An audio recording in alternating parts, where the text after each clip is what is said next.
Okay, so hello everyone. I am very excited. Making sure I have everything. Okay, so I'm very excited about tonight. I just know that tonight's just going to be amazing. It's going to be great. As you can see, we're upgrading a lot of features. We are basically just there's just a whole bunch of new levels to a lot of things that we're doing. And one of the big changes that you're going to see is actually what's going on right now on my screen. As you know, Girls Royalty, we're all about making sure everything is as excellent as it can be. So even from Okay. hold on, I'm hearing like two different things. Okay, there we go. But again, our goal is that, everything just gets better over time. And so you will see a lot of upgrades. And again, one of them is it's like this screen right here. I love it. So we got a graphic done for us for our new streaming. So it's going to be really great to now have better quality of camera. And I'm just very excited. But anyway, we're going to get into tonight. We have two amazing panelists that are going to be joining us. And I just know that it's just going to be a ton of wisdom. And if I were you, I would get some pen. I would get a pen. I would get some paper because you're going to want to write down. Look, like I have my pen here. I have some paper and some notebooks. So I am ready to gain as much as I can from, we have Shauna James Hooker, and then we have, of course, Chanel Denise Smith, and myself, Genesis Dorsey. And I'm just going to be starting it out, so I'm not even going to get into the deepness that Shauna and Chanel are going to, but I am going to start out, and I'm just going to be with you guys maybe for about 10 to 15 minutes very quickly, and my goal, just as far as, starting this out, is that we can just understand more and more about actually our finances and how it relates to God. And the only word I really want us to focus on for tonight is stewardship. Stewardship is really the reason why Girls Royalty is doing all of this. That's really the point, is because we have come to realize that God is the giver of all, right? He is the one that provides us with everything. There is nothing that we have that God has not given, right? So the scripture that I want us to start out with, and I have a couple, but we're going to start out slow first. And the first one, it's actually Psalm 24:1. And I'm going to read a couple of these scriptures for you so you actually don't have to turn to your Bibles if you don't have it at your disposal. But the first one, again, it's Psalm 24:1. And it says that this is the English Standardized Version. And it says that the earth is the Lord's and the fullness thereof, and the world and those who dwell therein. For he has founded it upon the seas and established it upon the rivers. So everything is God's. There's nothing that we have that isn't God's. And so because it is God's, I think that when we view it as God's, we have a deeper knowing and knowledge of the things that we receive. So it becomes even more important when we get a check from our job, or you get that direct deposit, or you get, for instance, your tax tax return, for instance. How many of you have already blew your tax return? If you have, that's very unfortunate, right? But it's these little things that we get every now and then, and if we don't realize how important that these things are that God has given us, we will just squander them and do whatever we want with them. And then when time comes where we need certain things to come at certain times, we haven't taken the responsibilities that God desires for us to take. So I want us to look at a few scriptures, because again, stewardship is what we're looking at. Being good stewards. We are God's children, and we have to do things in a royal way, right? We're royal girls. So there are 7 things I've kind of written down. I've kind of organized 7 things that we are stewards of. The first one is that we're stewards of our relationship with God, right? That's the number one thing, is our relationship with God. That comes first, because from there, everything else trickles down, okay?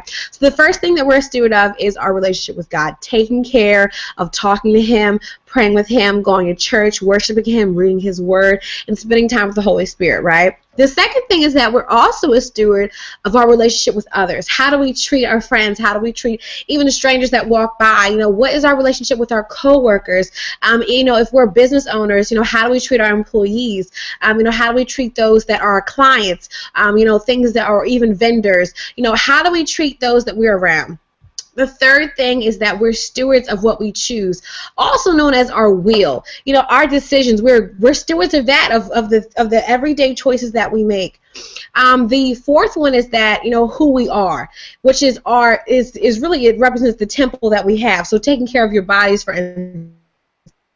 And that's actually the one that I'm working on now, because I've realized that the more and more you spend time with God, the more and more you realize how important each and everything is, okay? And of course we're going to talk about finances, but who you are is one as well. Your character development, you know, you're taking care of your natural body, you know, health, and that's actually that's what I'm focusing on. For myself is health. I know that if I truly love God, I know that I can't just eat any kind of way, because it's a temple of Him, and I know that, you know, He wants me to have full life. He wants me to have a long, long life, and if I'm eating any type of way and just doing whatever I want, I'm not really being a good steward of my body, right? Now, the next one is time, being a good steward of time. Now, this is a huge thing, especially if you are, you know, looking to go into business. If you want, you know, especially if you want to have, like, you know, residual income, or, you know, trying to build your own business on the side, or even to become a full-time entrepreneur, it's very important that you know how to be a good steward of time, especially when it comes to money. Number one, being patient. And number two, knowing how to make the best of the 24 hours, okay? And also being a good steward of time does not mean this popular idea among you know, what I like to call baby business owners, which is the idea that, you know, no sleep equals money, because that's definitely not true. Being a good steward of your time also knows it's really about how to prioritize, how to be organized in your schedule, so that you have enough time to do those little things that you know that you need to do. Like, number one, take care of your body. You know, I'm not saying that there aren't going to be times where you'll just be able to sleep all day, because we know that there are going to be times as a business owner or as a leader or whatever where there are going to be nights where you can't sleep and where you're going to be working. That's understandable. But there's not going to be like this every single night I don't sleep. And, you know, there's something I actually learned from a CEO where they had actually talked about the idea of no sleep, and they had said that looking back over it now, they realized that now, and actually in their schedule now, they're making more time to actually take care of their body, to sleep a little bit more, and just to put one more hour in there of sleep, because your body will burn out, and then all that productivity that you thought you gained, your body won't even have enough energy to carry out all the things that you plan. So it's very important that you become a good steward of time, okay? And also being on time, you know, being respectful of other people's time as well. You know, taking value of other people's time is very important. Okay, the second and last one is what we own, and this is when it comes to finances. Being a good steward of what you own. How do you take care of the things that you buy? Do you throw it? You know, are you well organized? Or do you take care of things? I know people, they buy very expensive things and they just toss it wherever they put it. You know, it's not neatly in its bags. You know, like, for instance, for me, I like designer things, and I make sure they need to be in their desk bags, or, you know, they need to make sure that, you know, everything's organized, or maybe you label it. Whatever you do, you need to make sure that you're a good steward of the things that you own. It also includes your house, you know, your car. How do you take care? If you really want to know if someone's a good steward or not, look at the things that they own. When you get in their car, is everything messy? Is everything just, you know, when you get in their car, let's say you may ride in their car one day and you notice that they have to move everything around and it's all messy. Do you know anyone like that? That's because they're not being a good steward of what they own. So you want to make sure that you know, you're being a good steward of what you own. The last thing is that we want to be a good steward of what we can do, what we can produce, what are our gifts, talents, and abilities. Now, this comes definitely down to things that you could do for your church, for instance, things you can do for others, volunteer work, but it's very important, especially you know, as business owners, or, you know, if you're looking to start something or contribute something, that you are a good steward of what you possess, your gifts and talents and abilities. Are you cultivating it? Are you putting work and time into it? Are you investing into your abilities? I know from my personal experience, there are certain abilities that I have actually put money and invested time into so that I can become better. When I first started out, when I was like 15, I really liked graphics and like designing stuff, but I was I really wasn't good at it, and I really didn't really, I don't know, I was kind of like, and I would just play around with it. But after time, I really started to understand how much I actually liked it. Now, at this current time, I'm actually not full-time into it. It's kind of like my side hobby. But I have been able to use it actually with helping my family business. So, my mother and my father, they actually own a school. And so now with my job being like marketing and marketing and customer relations, I've now been able to use those little skills that I've used over time to actually help the business. Now, that's very important because over the past couple of years, I took classes. I began to actually communicate and network with other graphic designers who are like much far above me. I'm just like still learning. But again, I began to actually invest time, surround myself with those types of people so that I could cultivate my gifts and talents. So those are the 7 things. So relationship with God, relationship with others, what we choose, basically our own will, who we are, the temple, right? Our time, what we own, and what we can do. So those are the 7 things that we are stewards of, okay? Now, when it comes to money, it's very important that goes with what we own, right? Those are the things that we receive, which is money. When it comes to money, you have to realize the number one thing: it's not yours. And I know people are like, wait, but I earned it. It's actually not yours, because based upon what Psalms 24:1 says, it's actually God. So it's actually God's money that He has blessed your hands. Really what God does is that when we become His children, even if you look at the world thinks that everything they do, no, everything belongs to God. It all belongs to God. We are just humble servants that happen to be on this earth that are willing and have become willing vessels, and God uses us. And the great thing about a Christian is that God blesses our hands so that whatever we touch, do you know that it multiplies? So that maybe as a Christian, it may only take you 10 steps. Whereas someone who doesn't have a relationship with God, it actually may take them 20 steps to do what you do, because God has blessed your hands. So when you realize that my hands are blessed, that everything I touch multiplies, that when I even greet someone, that there's love in my hands, and when you realize the power that flows through you, you have to realize that whatever has been produced from your hands, it's been because of God's blessing and not your own. So when you realize that the money is actually His, you have to be a good steward of that, because He's blessed you abundantly. So therefore, you have to be a good steward of that which He has blessed abundantly. Okay?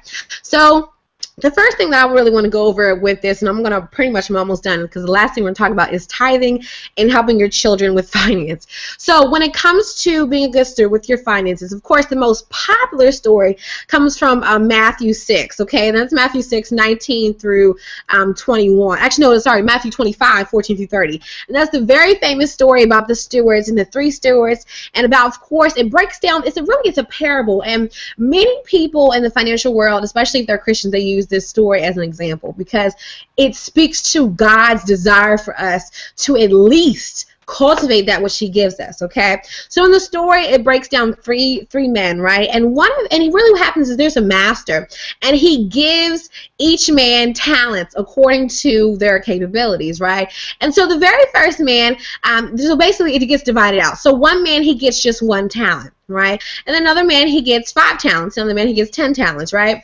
And so, we're going to turn to this because I think it's really a good story. So we're going to turn to Matthew.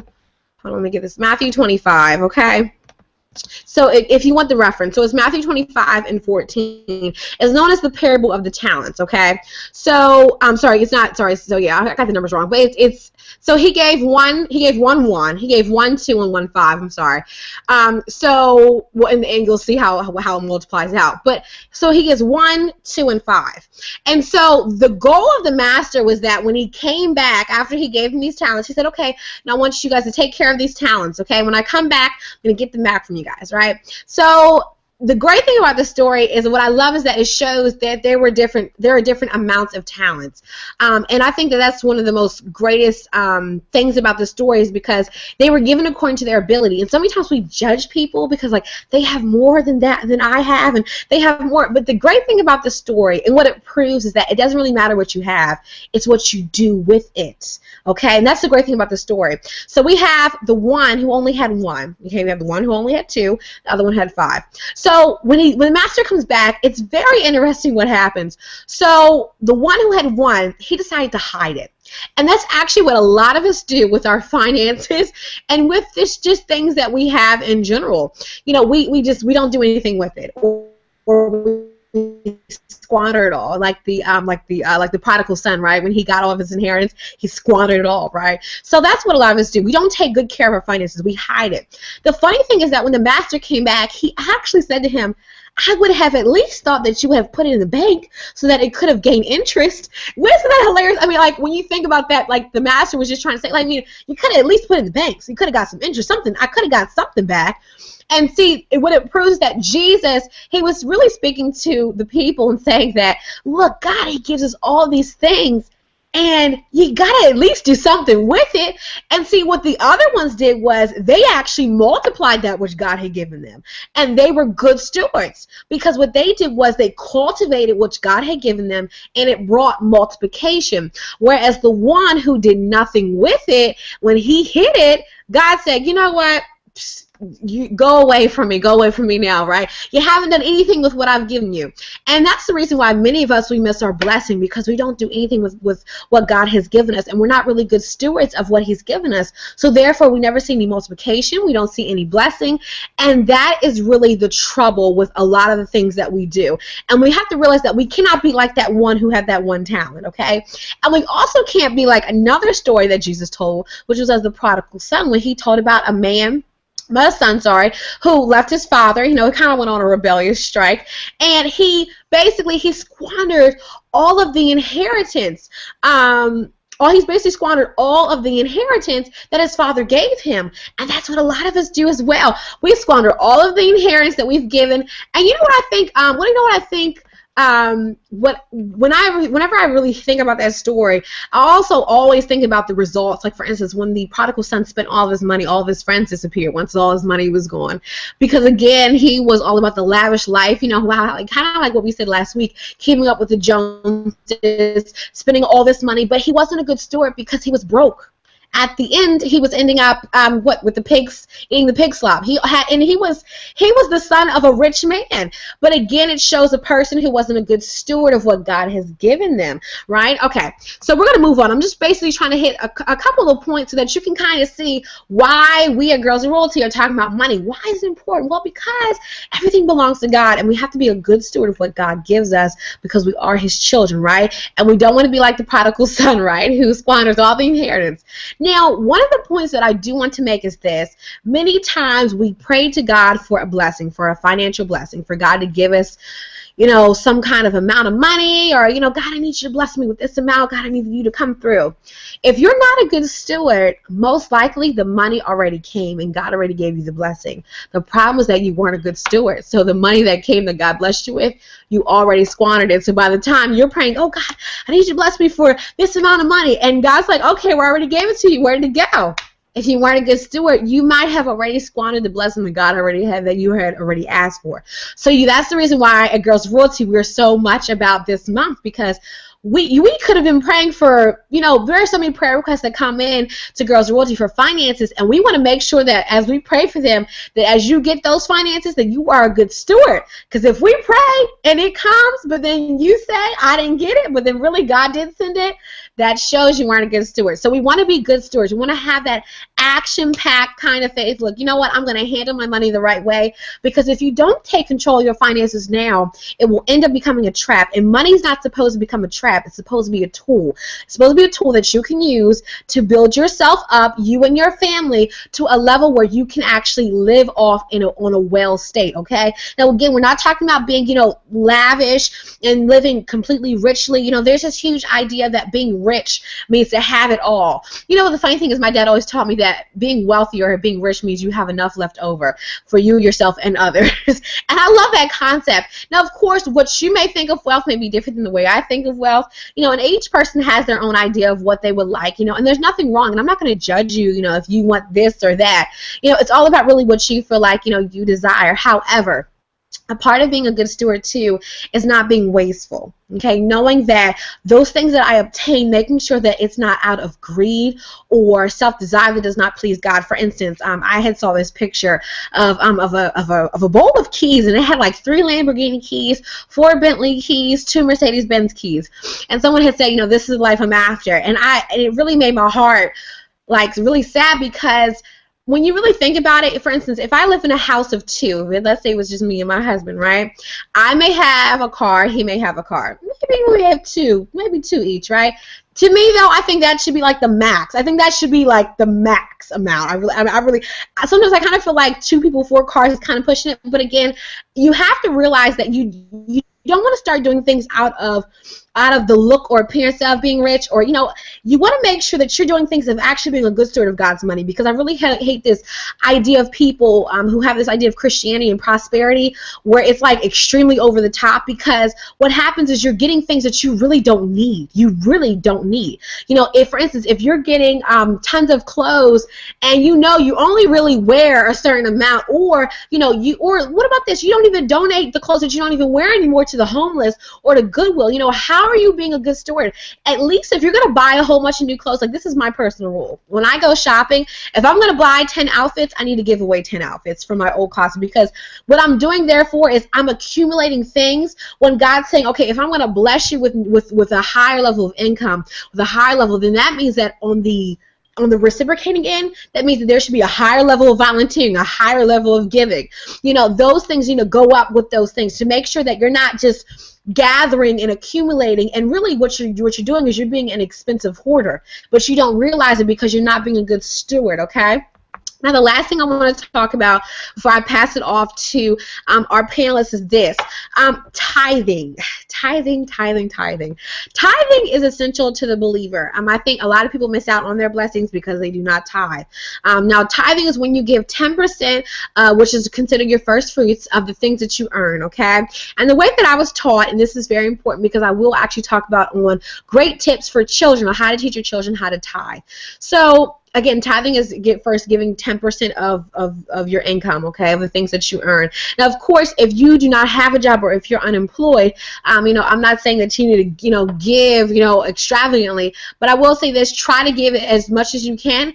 And when I say give, it may not be finances. It may be, volunteering at your church. If you're unemployed, try to think of other ways that you can give, because, if you know that you're tied up financially, of course, this means that you do not have a job. If you do have a job, you need to tithe. But if you do not have a job, you need to find other ways that you can tithe, okay? So like, for instance, I would suggest volunteering at your church, and other ways, giving to the homeless, trying to find different ways that you can volunteer and give back that idea of 10%, okay? But if you have a job, you need to tithe. I think that it's almost, it's extremely sad when people, they will give 10% higher to other things, but they won't give 10% back to God, which blessed them with the job. But again, I'm not trying to step on any toes or anything. I'm just saying, if God blesses you with a job to produce and to help your family, and you can't even give 10% back to Him, then you should not expect 10% back in any other area. God has blessed you so much that you need to bless Him back. And here's the thing about it, though. When I say bless Him back, do you know that actually tithing is really not for Him? God does not need our money. He is the maker of all. He gives us jobs. Do you think He actually needs the money? No. Tithing is for us. It's a way for us to say, you know what, God, I am grateful. I am just so amazed and overwhelmed by your love for me, by your love that you have blessed me enough. And what happens is those finances go to your local church. And it's very important that you give to your local church, because your local church does need those, they do need those funds to function as a church. I think it's very sad when people expect the church to function off of, just nothing. How is the church supposed to suffice? The church has bills just like you do, and we think, it's the church, they should get their heat for free. No, it doesn't work like that. They have bills just like we do. So you do want to make sure that you do give to your local church and that you do pay your tithes. I know at our church, we believe we are confessing tithe givers, because tithing is also connected to your blessing. I'm not here to say that if you don't tithe you won't get blessed, but I will say that it is a part of the blessing or the inheritance that does come. It does give us the ability to receive these things that God has given us, okay? Now, if you want to have some reference scriptures for tithing, I suggest Proverbs 3:9-10, and that's the way that I like to start. Of course, you can look back at Abraham when he was talking about Melchizedek and giving the first fruits of his offering, because in Ethan you can even look at Cain and Abel. That's a perfect story where we see that Abel, he was you have the one giving the first fruits, the one giving his second best, and God was like, I'm not pleased with the second best. But there are certain stories in the Bible where even we can see where there is a first fruits idea. So that is very important in the Bible. Now, as far, I'm going to kind of rush through, but I'm pretty much done. But the last thing I want to talk about is teaching your children how to tithe. Now, when I was little, there are quick tips to teach your children how to tithe, and I think the easiest one is called the tithe tank. So this is what I was taught. It's very easy and very simple. It's called the tithe tank. This is the easiest way to teach your children how to tithe. You can either use a piggy bank. My parents, they were very fun-filled and creative. So, now they actually taught me the envelope system when I was little. So you can either do the envelope system, but I think for a little child, I would suggest getting like a very cute piggy bank or something. And of course, this is really for children, like if they have an allowance, or let's say you give them money each week. I know a lot of parents, they may not have an allowance, but they do give them money on Sundays or the night before, so that the kids come with something to give. Now, what this does is it prepares the child, and it shows the child how important giving is and how much tithing is very important, so that when they get older, they will know, of course, okay, well, tithing is important, and this is the way I grew up, and I know. So it is important for you to influence your child in that way. It is a very healthy way, very important. Now, here's what I call this. So this is what the tithe tank does. What you're going to do is, again, you're going to set aside money each week, okay? Now, of course, it will be 10% of that. So what you need to do is you need to start teaching them what 10% equals. Excuse me. So if it's $1, it's 10 cents. If it's $2, it's 20 cents. $10, it's $1. You want to begin to teach them what that 10% is, so that they can automatically start to know what that 10% equals. Okay. So whether it's you teaching them first with Monopoly money, I think that's a great way to do it. Getting some Monopoly money, and and teaching them how to really take care of the tithe. Okay, now that's one idea. So of course that's with the tithe tank. Now, of course, with the allowance, what my parents did was that whenever they would give us allowance, they would say, okay, now how much do you have for your tithe? And I would just begin to take away. When I was little, I used to just say, okay, I need to do this, and I put this in here, and I put this in here. Now, if you have a much older child, you can do a 3-part system, which is when you break it down to tithe, spending, and saving. Okay, so that when they receive whatever you give them, whether it's allowance or whether it's money to go spending or whatever, they have a saving, a spending, and a tithe, so that they will actually be able to understand how to divide their money up, okay? And that's a great way to teach them. Now, I have a couple of games that my parents taught me. I'm not sure if they're still available, but I can get them for you guys right now so that you can see what I used to do. So, get this.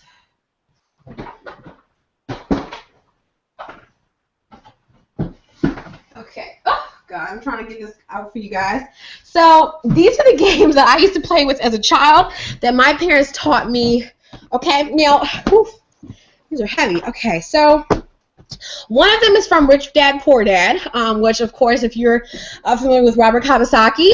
So now this is the one I grew up on. Now, again, I'm not sure if they're still available, but these games influenced me so much. I can't even begin to understand. Like, I can't even tell you. Like, I grew up playing these games, and they literally taught you how to tithe, how to set aside money. Now, you may be able to still find them on Amazon. I mean, you can look for them, but if you can find them, glory to God. Okay, so the first one, this one is called Money Matters, and it's actually by Larry Burkett, and he passed away. But to me, he was the teacher on God and money for children and adults, but he really was really good at teaching kids how to save money. So this one was called Money Matters, and I'm going to just show you the board game. And again, I wish this was still available. I wish I could just buy extra sets of this. I'm going to show you what the game board looked like. And see if you can see it. Okay, so this is kind of what the game board looked like. And what you would have is you would have like little things on here, like for instance, and this is all about teaching your children how to save money. So, like, for instance, you can land on debt, insurance, investments. You can land on taxes, and there's one here too called tithe and giving. So whenever you would land on that purple thing, you would actually have to give that 10%, and you would have to give it out of all your earnings that you collected. So there's like things on here like investments, bank machines, school, child care. There's one called bankruptcy, medical and dental, savings, police, clothing, and you would actually have little cards. The great thing about this game is that when you started, you would get certain kinds of families, and this is really great because whenever you play this game, I mean, this game's awesome. I mean, this guy was amazing. So you could pick a family to start out with. And on the family, it would have like a description of them. And then on the back, it would actually break down their annual income, their 1 month salary, their tithing, their giving, their gross income, their net spendables, all that kind of thing. So actually, I was learning this when I was little. And my parents, they would teach to me like what each thing was. So I'm going to just pick out one just to explain to you. Okay. Now, this is a really, like, big numbers, but, okay. So this is Jack and Esther Schneider. So it says Jack, 50, and Esther, 52, have 9 children, 26 grandchildren. Jack is a surgeon, and Esther manages their many rental properties. Jack and Esther were medical missionaries to the Congo many years ago, and their house is full of carvings, masks, and African artifacts. Jack loves ancient history, and the walls of his den are filled with books. From time to time, single mothers live with the Schneiders. Now, on the back, it says this. Their annual income is $300,000. Their 1 month salary is $25,000. These are huge numbers. But again, there are different families. Like there's another family here where their annual income is $57,000. So let me turn the $57,000. That was a little bit more relatable. So with Jack and Chelsea Petrovic, their annual income was $57,600. Their 1 month salary is $4,800. So you would divide this money out over time. Their tithing giving is $480, and it breaks down their payments in 1, 2, and 3 payments, which is really great. So that you can either give it all at one time, you can divide it up. It also divides up their housing, food, transportation, insurance, debts, entertainment, clothing, everything, and it has a monthly goal. So again, like these are, if you can find this game, again, it's called Money Matters by Larry Burkett, and he passed away, but he has, guys, I'm telling you, that's all you need to know, Larry Burkett. If you can get any resources by him, I have tons of like Money Matters for Kids. He has written so many things on teaching kids about money that it is literally phenomenal. You have to get it. Okay, the other one that I would suggest is by, of course, Robert Kiyosaki. It's called Cash Flow for Kids, okay? This is the other one. It's called Cash Flow for Kids. It looks like this. Now, this is for ages, children 6 and up, okay? I'm going to show you this board game and we'll be done. This one is, y'all, I'm telling you, it's amazing. So it comes with this booklet on how you can teach them about the game, and also it teaches them about assets, salaries, everything. It comes with a little spinner like this. These little punchables with $100, $10, and 1,000 triangles. And, of course, you'll learn how to play it. Now, each child gets an income statement, okay? Look, so this is amazing. Each child gets an income statement, okay? It shows their salary, their passive income, their expenses, assets, and liabilities, okay? Now, the goal of this is that when your passive income equals more than your total expenses, okay? So that's the goal of this game. And it also teaches them about financial literacy. Again, these are great games for you to get. So I'm going to show you the board game. Okay, and it looks like this. Guess what it looks like? Okay, and the goal is you get an asset card, an expense card, and a sunshine card. Okay, so the more you play, the richer you become, and you get, like, for instance, you get you get money. It looks like this. You get the little cards here, and the great thing about it is that, like, for instance, here's one. Here's a card you may get. This one says pay off a bill. You paid off your smallest credit card bill. Give the red squares, give back the red squares, and then you will get a credit card one. Another one says things like make money, hold a garage sale, rents up, add $10. Here's one, start a business, recycling newspapers, hire other kids and they'll work for you, and you get passive income. So you'll have to add $100 to your passive income.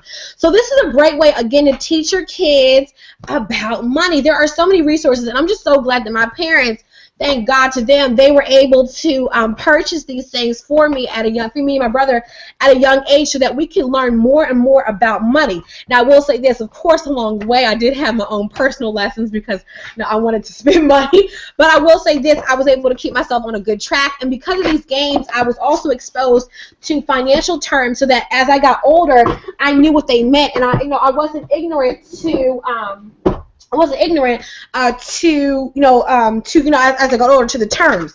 Now the other version, if you want the adult version of this game, it's called Cash Flow. So one's called Cash Flow for kids, and the one for adults, or I would say for teenagers, is called Cash Flow. Okay, this is the adult one. Now the adult one is much bigger, and it looks like this. And of course, you will tell when I say bigger, it's this much bigger. It's huge. This is what it looks like. It is this much bigger. Okay, it's actually huge. Now, with this game, you actually get an income statement, and it will actually give this one away because this one's brand new. So this is brand spanking new. So this is it right here, and you actually have to write this out. So it actually teaches you how to actually write out. And actually, we should give this away. I mean, guys, it's brand new with pencils. I'm gonna give this one away. So this one, it comes with an income statement, and you have your salary, interest, dividends, real estate, businesses, your home mortgage, taxes, school loan payment, car payment, stocks, mutual CDs, numbers of shares, down pay, everything is here, okay? Number of children per child, expense. So I'm actually going to give this one away. So we'll figure out some way to include this in the giveaways, but this is a great game. Again, this one's just called Cash Flow. This is the adult version of Cash Flow for kids, okay? And it comes with the cards and everything like that. And then what happens is, as far as how you play, is that you'll get different types of people. So you'll have different types of professions. So you actually have a janitor, which has a monthly salary of $1,600. You have the airplane pilot, who has $9,500, and it describes all of their breakdowns. Okay, so you have different types of occupations, and what the great thing about it is that each occupation could win if you do it the right way. So I will be giving this game away. It is brand new because actually we have two sets of these, and this one is the one that was never touched. So I'm gonna be a blessing. I'm gonna give this one away to somebody. I will say this: you may not be able to buy it. Hopefully you can, but this one is brand new, so I will be giving this one away. So we'll figure out how to give this one away. But it says here that you will discover how to raise your financial IQ quickly and easily, what the rich teach their children about money, and how anyone can become rich and financially free even on a small salary. And it was created, of course, by Robert Kiyosaki, author of Rich Dad Poor Dad. Okay, so those are just some of the great things that I would suggest for your children in teaching your family. Games it's a great and easy way. But these are amazing on financial literacy. You will not find any games like this, okay? I would also suggest Dave Ramsey. He has financial IQ kits also for children. They're about $20 each. I would suggest going over there. They have great booklets, activity books, okay? And, of course, like I said before, Larry Burkett's Get the Money Matters books for the children, okay? So I'm done speaking. Hopefully I was able to provide you with some resources, with some things that you can use for your children, okay? Now we're going to pass it off to Chanel Denise Smith, and she's going to talk to us. I'm just very excited. And, of course, after that, we're going to have Shauna, Shauna James Hooker, which is actually, I'm telling you, I'm just trying to rate, look, how do we use these coupons, these value packs, how to save with these children. Of course, I don't have any children, but I get value packs every single day, or like every week, and I don't know how to use them, y'all. And we need to learn how to save with money and food and having, my goal is to have at least 2 to 3 kids, so I'm trying to get this backup info so, I can get myself in order. But actually, we're going to turn over to Chanel Denise Smith, and I'm very excited because I'm just blessed to come across her.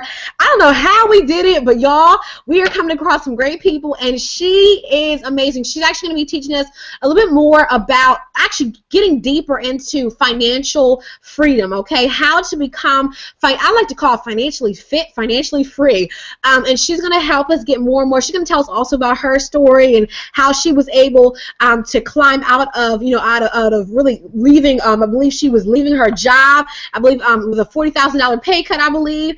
So she was really able to become her own independent woman. And what I love about this, too, is that, of course, she's saved. So she's going to tell us, too, how to do all this based in God. So I'm going to turn it over to her. I'm going to get let me get everything ready for her. And she is going to come on. So before I pull her up, let me just get... no, and no.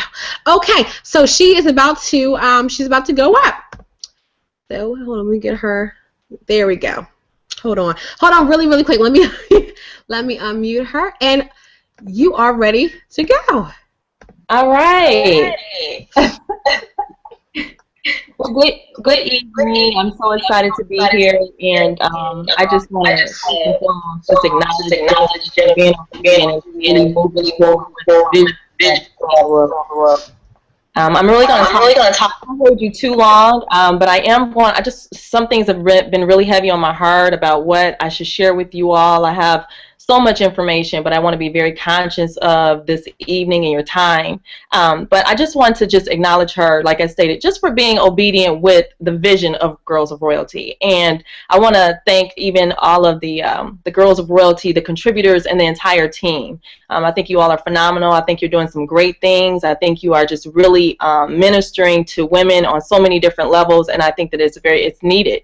And then also, I just want to make sure that I want to applaud everybody that's listening tonight. I mean, sometimes, it's late, you get off work, and you have kids maybe, maybe other activities. But I think that I just want to applaud all of you that are listening tonight, and even those that are going to even listen to the replay, because what can happen is, you're making an effort to show up for yourself. You're showing up here to just educate yourself, maybe just get an extra tidbit. If you walk away tonight with just hearing one extra thing that you didn't know about, or learning something that you weren't even aware of before, then I feel like it's been a good investment. And we tend to take for granted because you're in this awesome network right now. You may be involved in other positive communities or other ministries, but majority of the world doesn't choose to show up for themselves, and nobody else can show up on your behalf for your life. So I just want to applaud everybody that's like really listening tonight, and even those that are listening to the replay.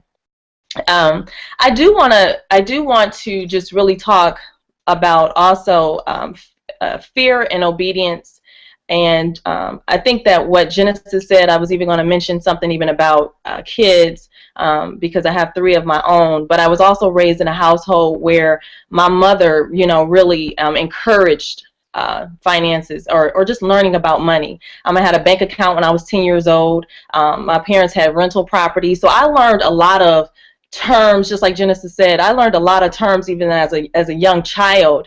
And I'm not saying that, it'll necessarily your child to go in the industry of finance or anything like that, but it does help them become better stewards, and even be able to understand certain things when people are talking about things out here in the world. And so let me just tell you a little bit about myself.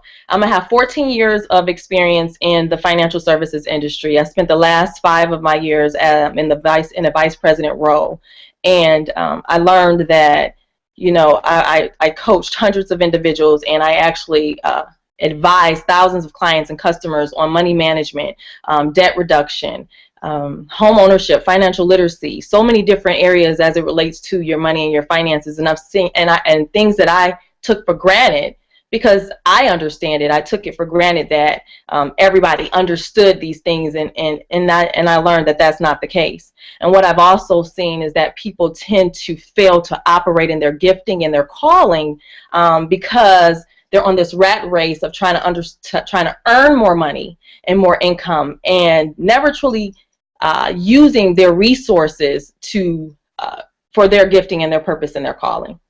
And so that's part of my passion, is part of my what I'm created for, and my gifting, and that is to help women and men as well, but more so women, to understand their finances and to leverage their money to truly maximize their true identity. So that's what I do as a financial identity specialist, is really equipping and empowering you to really take a deep look at where you are currently in your financial state, where you are, where are your leaks, where are your gaps, what are you missing out on, what are you not paying attention to, or maybe where you're overindulging or overspending, and how can we take that money and just truly put it back and invest it in yourself so you can truly do what it is that God has called you to do and created you to do. And so I'm able to do that. I did it for myself, and I'm able to do that for other people as well. But so a little bit more.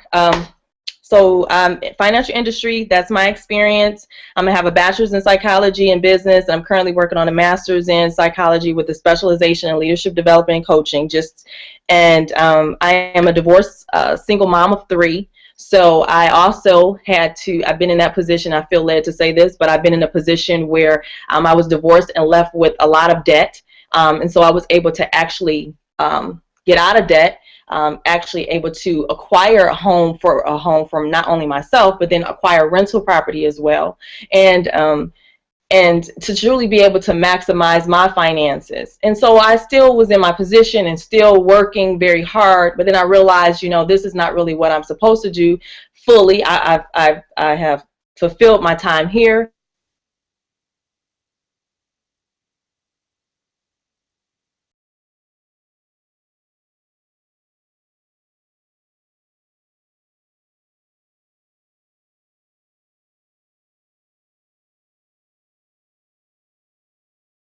Really realizing we already have everything that we need. God has already equipped us with everything that we'll ever need to do all that we need to do. I'm sorry, I feel like no. I'm sorry, give me 1 second. So I feel like so anyway, you're equipped with everything that you ever need to do what it is that He's called you to do. And so we have to just change our mindset on how we view certain things in your perspective. And when I did that is when I actually took a huge leap of faith and still within the company, and decided to transition into a different role, still as a vice president, but it would free up so much of my time, and ultimately it resulted in a $40,000 pay cut. And I was already sort of living paycheck to paycheck, just a little bit.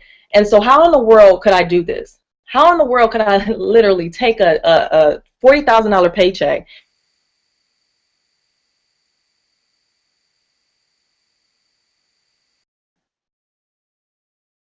Uh-oh. I think I lost connection.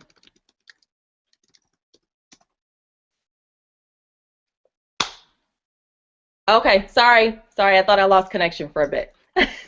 So how could I do that? So take this pay cut, head of household, and so I said, okay, I need to look at my money. I need to look at my resources. I need to look at what I have access to be able to invest in myself, and that's what I did. So a couple of years ago, I decided to just truly invest in myself and build a business that was pretty much designed with you in mind. It was designed for women with you all in mind to do what it is that God has created you to do, and come underneath the thought that you can't do it, that you don't have enough, because you do. You already have what you need. And so that's why I want to talk a little bit too about the fear, not operating in fear. And what is Girls of Royalty? What do we talk about all the time? No fear, all purpose. And so it is very important that you do not operate in fear. And also very important that you are obedient. So what did I say at the beginning? We wouldn't be here tonight if Genesis decided to say, you know what, Lord, I can't do it. You know what, this is too much. Okay, how am I going to pull all of this together? I know that you want me to touch the lives of women, but how in the world can I do this? And if she chose to just say, you know what, it's just too much, I can't do it, we wouldn't even be here tonight. We wouldn't be connected. And so I just want to encourage you that there are women that are waiting on you to do what it is that you're created to do. There's people that are waiting to hear you. There are people that need you to fully operate and maximize your true identity and what you have been created and called to do. And so I speak very heavily about that, because your finances are connected to that. Not only will God bless you, but He'll also increase you, and He'll also provide for you. When I made that step and that leap, when I tell you that I have not missed a beat, I had not missed a payment, all my bills were paid, and each and every month. And there were even some times where I said, okay, I don't know how this is going to happen. It never failed. Always provide. So let's not operate in fear, and truly, truly know that it's important that you are obedient. I wanted to just say something else too, that it was about making a short-term sacrifice for a long-term gain. So that long-term gain is not just financially, but it's mentally, it's emotionally, it's spiritually, and you are doing something for the kingdom. So I just wanted to just put some great emphasis on that. I want to mention a couple of things. One, as a individual that's seeking to build a nonprofit, or you're a small business owner, or you are trying to do something on your own, or whatever it may be that you're trying to focus on, I want to strongly, strongly encourage you to dedicate it back to God. So number one, he's giving you the vision already, right? He's already told you what you want, what he wants you to do. You don't really know how you're going to figure this thing all out. It's not really for you to figure it all out. It's for you to do the best, do your best, and to take that step towards where you're supposed to go and what you're supposed to do. And so it's very important, though, that you decide to just, he's going to give it to you. You're here to put it in physical form. You're here to let it be visible to the world so they can see what it is that he's giving you that's ultimately for them. You're here using your gifts. And so it's real important that you just decide to take a minute, just like for those that have children and for those of us that have been you're in the church and you've seen children be dedicated back to the Lord. And that's what you need to do with whatever it is he's giving you. Sit down, take some time, pray, and you may have been operating in business for years. You may have just started. You may be thinking about doing it, but you want to sit down and you want to really get into the Word, and you want to get in prayer and just dedicate it all back to him. Because what you're doing when you dedicate it is you're actually taking the burden of trying to figure it all out on your own, and you're taking the burden of trying to figure out how you're going to fund it. And once you just decide to just turn it over to him and to release it to him, then it just opens doors up for you. You're really saying, okay, Lord, this is what you want me to do, and now I'm giving it back to you. And when I did that for myself, the doors just opened up, opportunities just opened up. You're just releasing it back to him, and he will just really blow your mind. So I just want to reiterate, I wanted to emphasize that. Two, I want to also just kind of speak about how Genesis really spoke about tithing. It's extremely important. So you can't dedicate and then not tithe. So it's very important that you continue to tithe and you continue to, like she stated, give your first fruits back to the Lord. And as she said, it's not like he needs it, but it's for you. You know, it's more so for you. As you tithe, he'll honor you. Another thing, too, is to sow into the lives of others. It's very important that you sow into the lives of other individuals. Sometimes we get on this race that it's me, me, me, me, and it's all about me. No, it was very important that if you want someone to sow into you, if you want someone to give to you, you want all the benefits of that. It's very important that you give. So sow into the lives and support, you know, those individuals. Maybe it's a network or a organization or something, whatever it is that you're passionate about and that you believe in, then make sure that you give back and sow there. So all of those things that I just mentioned definitely opens the doors for you, your finances, your money, and your increase. And once you do that, by dedicating, tithing, and sowing into others, it will open those doors. I also just want to share, like, don't get discouraged even when you experience serious financial setbacks. I know that the world said that we had a very rough economy and a very challenging market, but I just want, and maybe you have experienced some things where you've had some financial setbacks and just can't understand how you're going to move forward. Just don't get discouraged, because if you stay in that mindset, then you're going to stay stuck. And that's just a trick of the enemy to really deceive you and make you feel like you're not capable, and that, oh my gosh, how will you get out of this? It's too overwhelming. And then really to make you feel like, you know, you're a failure. But remember, you're the daughter of the Most High God, so He has a way for you He has a way for you. So I just want to encourage you to not get discouraged. I'm just taking a peek at my notes because I want to make sure that I don't miss anything for you all. Definitely prayer will change all of that for you, but you must be obedient and activate your faith, you know, when it comes to when you feel defeated or hopeless. And because what that does when you feel defeated or hopeless, it creates an environment of worry, fear, and anxiety and doubt. And you just can't move forward that way. Couple of things that I want to mention to you, too, when it comes down to your money. You want to take a look at your existing budget. You want to take a peek at that. Aisha Taylor last week said something really good. She was talking about the Mint app, and I think that app is really good. I use it myself.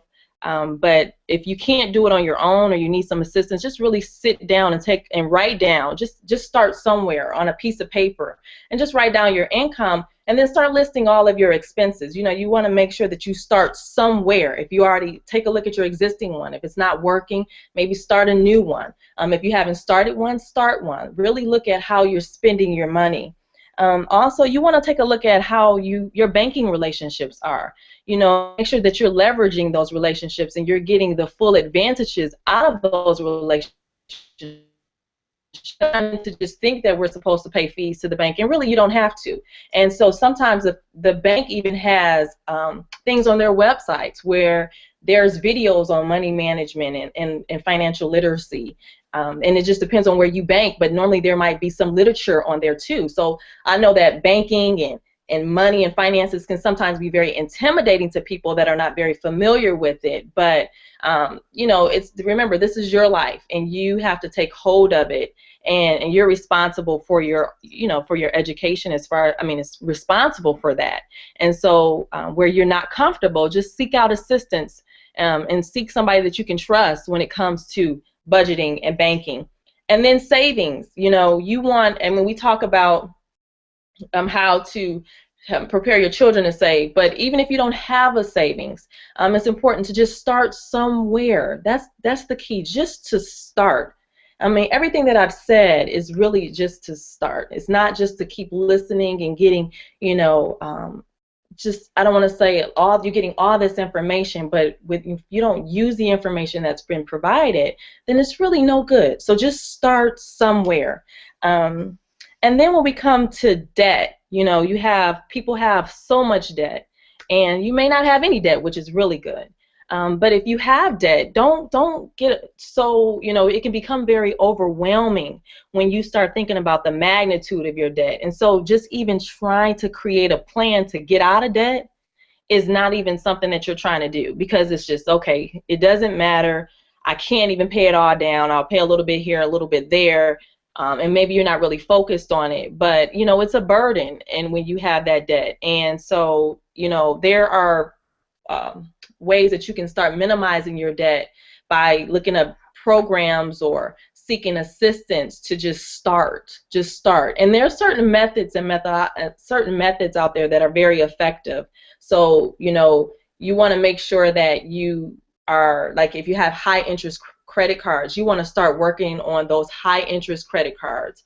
If you have maybe a very small balance on another credit card, then maybe pay off that small balance. Those are usually the steps or tips that are provided, but paying off that small balance first, taking that amount that you use for that minimum payment and then applying it to your next credit card bill, and just, you know, pay that off, and then continue to take those minimum payments that you're paying, and then continue to go to the next higher interest credit card. I mean, those are just that's an example. That's not saying that's the way that it has to be, but those are just some samples of how you can start somewhere. I want to encourage you too that if you have one that has a 0% interest rate and there's a time period, then you want to make sure that you pay that off before that time period comes up, because you will be paying interest on that balance that you're holding when your 0% intro period is over with. So again, want to be conscious of your time. I want to just encourage you all to, because I know Shauna has some great information, but I want to encourage you all to, one, not operate in fear when it comes to your finances, when it comes to your gift, when it comes to your call, when it comes to what you were created for. Number two, I want to just strongly encourage you to be totally obedient. Be obedient even when it seems like it's really crazy and bizarre. If you know that it's something that's on the inside of you, there's this undying tug that just won't go away about what God has called you to do and what He's created you to do, but you just don't see how it's going to get done, I want to encourage you to just strongly be obedient. Being in communities and networks like this that really support you is very helpful, because you're not an island. You can't do it all on your own. And sometimes it's important to maybe even seek a mentor or a coach or somebody that can assist you as you're going through that process, because again, you have something that other people need, and it's invaluable, and only you can bring it to them. I do want to share a little bit about some of the services that I do offer, just so you are aware. I have some, making sure I covered. I have some coaching programs, and I have some training programs that I offer. So it's actually my signature Maximize My Money coaching programs, and I'm giving away 5 of those free assessments. And what it is we'll go through your budget, banking, debt, several different components, but credit card and loan management, credit report review if that's necessary or needed. But I designed these simply because I was instructed to do that, right? So I just told you about being obedient. So there are individuals who are great at what they do. You are awesome at what you do. You are operating in your gifting, and you're just not good with money. And there's nothing wrong with that, but a lot of people, you may be ashamed because you're thinking, you're probably in a position where you're highly respected or regarded, and people would never know that you truly didn't understand how to manage your budget or your finances or anything like that. But I offer Maximize My Money. And all of this is on my website, so because I won't go through it all now, but Maximize My Money, Maximize My Finances. I also offer individual services where it's internal wealth series, where we actually, if you're not really clear on what you're supposed to do or what you're being created for, we'll kind of go through personality testing, skills assessment, motive gifts, recognition and discovery, where we'll talk about, what you were created to do to get you to really get out there to do that. And then there's external wealth, where I just mentioned you're really good at what you do, you know what you're supposed to do, but you're just very poor at managing your money. And then as I offer a service called Divorced and in Debt, where I tailor a plan for that individual who has just recently been divorced, or maybe you've been divorced but you're still struggling with getting your household business back in order. And I have a program where single savvy parenting, where you're the head of your household and you just kind of struggle with the juggle of it all sometimes, and you just need a little bit of assistance. And then the last one is Mind Over Money, where we do all of certain components of like I said, everything else that I've mentioned already, but more so cash accountability coaching. Some people need that assistance and guidance there, but the ultimate goal is to take all of that, so you're in control of your finances, and then take all of that and see areas where you are leaking money and reinvesting it back into you. So you may need to, you're trying to do a small business, you're trying to start a nonprofit, but you can't figure out where this money is going to come from. You already have a lot of it. You just don't realize it, and it's leaking in certain areas. And so it's important to take some of that money, and then you can go establish your LLC, or you can take that money and go secure a web designer. You can go hire a graphic designer, or you may need to hire some assistants to help you throughout the process. But that's the ultimate goal of really what my services are really are about, is to help you ultimately reinvest back into yourself. So you have to activate your faith. You have to truly take a time to just sit down, and it might take some shifting in your thinking and how you're handling things to totally just reinvest it all back into yourself. Because again, if you don't do it, who will? So that is all I have to share tonight. I don't want to go much longer. You can gain access to me through you see all the information on there. So if you have any questions or just want to reach out on another time about some of the things I've covered, then I am here. And so, Genesis, thank you again.